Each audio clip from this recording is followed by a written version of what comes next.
Olá pessoal, tudo bem? Eu sou o William Amaral, psicólogo com registro ativo no estado do Paraná. Hoje eu venho aqui até vocês falar sobre a questão psicológica nos momentos de crise. Como é de conhecimento de todos vocês, nós estamos passando por um momento extremamente difícil em relação à pandemia do coronavírus que está afetando aí o mundo todo, o planeta todo, desde novembro, dezembro do ano passado, ok? Sobre essa questão psicológica, eu gostaria de enfatizar inicialmente, introduzindo esse assunto aí, a importância do nosso reconhecimento em relação à vulnerabilidade da questão de saúde mental, tá? Isso independe de classe social, independe de religião, de posicionamento político, ideológico. Todo ser humano ele é vulnerável na questão da sua saúde mental. Da mesma forma como nós cuidamos da nossa saúde fisiológica, nós devemos ou deveríamos estar também atentos às questões da nossa saúde mental. Então, a primeira questão que eu gostaria de colocar introduzindo esse assunto é a importância de nós reconhecermos que nós precisamos muitas vezes passar por processos onde nós vamos buscar apoio psicológico, suporte familiar, espiritual, suporte técnico, suporte de pessoas que nos amam, que nós amamos, para nos ajudarem e nos darem estratégias de enfrentamento para esses momentos de crise, ok? Contextualizando um pouco, desde que o mundo é mundo, desde que o ser humano é ser humano, nós passamos por crises, como pandemias, epidemias, fomes, escassez, guerras e guerras que geram, por exemplo, situações críticas economicamente falando, e isso também em nível mundial. E o que é importante para a gente como ser humano perceber? Que se o mundo está em crise, é natural que o ser humano entre em crise, tá? Mas mesmo o mundo estando em crise, é totalmente possível que nós desenvolvamos estratégias de enfrentamento pessoal, psicológico, emocional, que nos façam capazes de passar por esses momentos de uma forma melhor, de uma forma mais resiliente, de uma forma mais madura, de uma forma mais preparada para lidar com todas as nossas questões emocionais. Nesse contexto, eu gostaria de deixar uma reflexão. O que é a crise, então, em nível pessoal?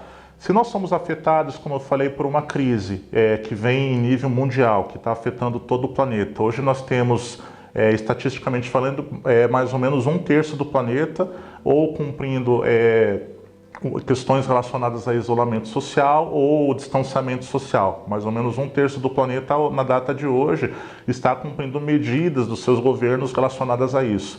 Como essa crise pode, até que ponto ela nos afeta, o quanto ela nos afeta em nível também pessoal? E a primeira questão que eu gostaria de enfatizar é essa. A crise em nível pessoal, ela é proporcional ao tamanho e a intensidade que tem as nossas reações emocionais, ao mesmo tempo com a eficácia ou não das estratégias de enfrentamento pessoal que nós temos. O que isso quer dizer, William? Que quanto mais você tiver, internamente falando, estratégias de enfrentamento desenvolvidas em você, um repertório comportamental ampliado em relação a reconhecer as suas questões psicológicas, em reconhecer as suas questões emocionais, é mais fácil de você desenvolver essas estratégias e não somente desenvolvê-las para você, mas também para as outras pessoas. O momento que nós passamos é extremamente sério, é extremamente complicado, é complexo para muitas pessoas que não sabem lidar com isso. O que nós vivemos hoje, nós chamamos de um efeito de contágio, tá? No qual a maioria da população, talvez uma grande parte da população, ela não vai ser talvez infectada pelo coronavírus. Uma grande parte da população talvez não vai ter um familiar diretamente afetado ou infectado pelo coronavírus. Agora, o efeito de contágio, ele gera em nós, basicamente, que quase que as mesmas reações, ou por dizer assim, as mesmas reações das pessoas que também foram infectadas. Estou falando do ponto de vista psicológico e emocional, logicamente, não do ponto de vista biológico. Que reações são essas, William? Ansiedade, medo exagerado, medo que pode deixar de ser uma situação pontual, se tornar uma síndrome de pânico, uma ansiedade que de uma situação pontual, uma ansiedade aguda se torne com a possibilidade, o potencial de virar um transtorno psicológico, um transtorno de ansiedade, estresse agudo, situações que podem realmente se tornar situações onde vão precisar de apoio psicológico, de apoio profissional, de apoio muitas vezes médico, medicamentoso e também apoio psicológico por psicoterapia mesmo.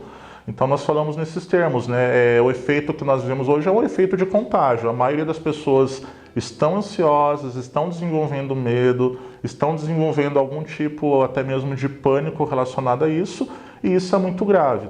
Nós precisamos somente dar a essas pessoas um lugar, uma voz, um acolhimento para que elas saibam que elas são capazes de desenvolver então essas estratégias, como eu falei, de enfrentarem toda essa crise psicológica.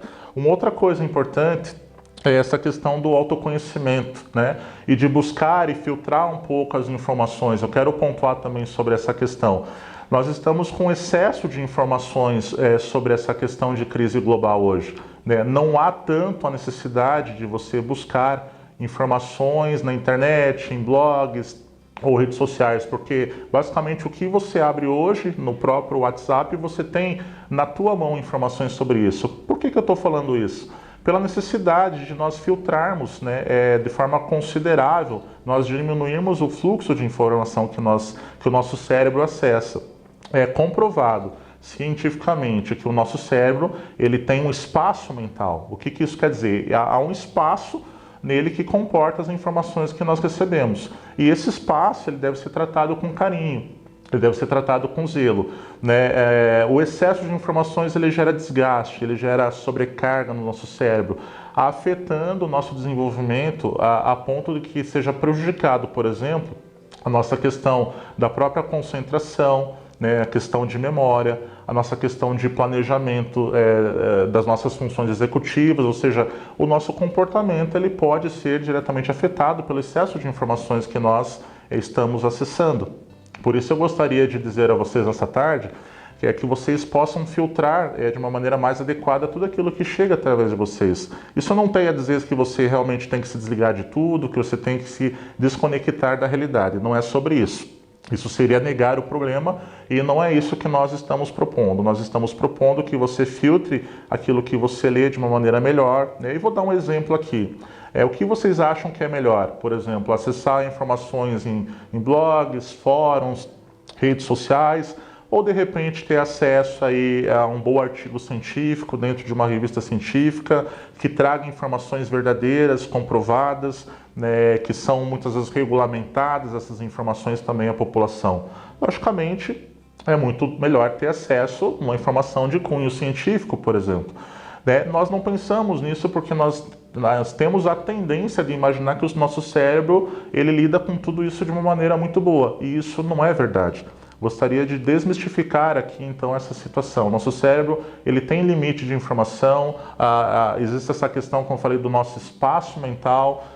Nosso cérebro foi feito para armazenar uma quantidade de informações que vão nos ajudar, por exemplo, a estabelecer prioridades, né? Então, se você tem excesso de informações, a primeira coisa que você pode fazer hoje é filtrar isso, diminuir o fluxo, amenizar essas informações que chegam até você, ficar somente com aquilo que todo mundo já sabe, a questão da higienização de mãos, de objetos, de instrumentos, asepsia da casa, do seu local de trabalho, você que precisa sair para trabalhar, cuidar daquilo que já está sendo dito.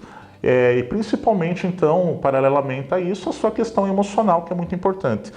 Uma outra questão ainda sobre essa questão das informações é o quanto nós temos a capacidade de equilibrar tudo isso nesses dias. Nós temos visto que muitas pessoas têm perdido o controle sobre isso, né? Ou outras pessoas acabam agindo de forma como se isso não fosse uma realidade, negando, né, a gravidade da situação, e outras pessoas acabam avolumando excessivamente também essas informações. Ora, nós não devemos nem negar o que está acontecendo, muito menos avolumar. Nós precisamos encontrar um caminho, né, de equilíbrio sobre isso, um caminho onde as nossas emoções possam estar equilibradas, nosso sistema emocional possa estar equilibrado e nós possamos dar uma resposta também equilibrada, principalmente às pessoas as quais nós amamos e que também nos amam e que estão preocupadas com o nosso bem-estar físico, social, psicológico e emocional durante esse enfrentamento das crises. Então é isso, pessoal. Esse foi o nosso vídeo de hoje. Espero que vocês tenham gostado. Em breve nós nos veremos novamente dando continuidade a esse assunto aí sobre as questões da psicologia em tempos de crise. Ok? Obrigado.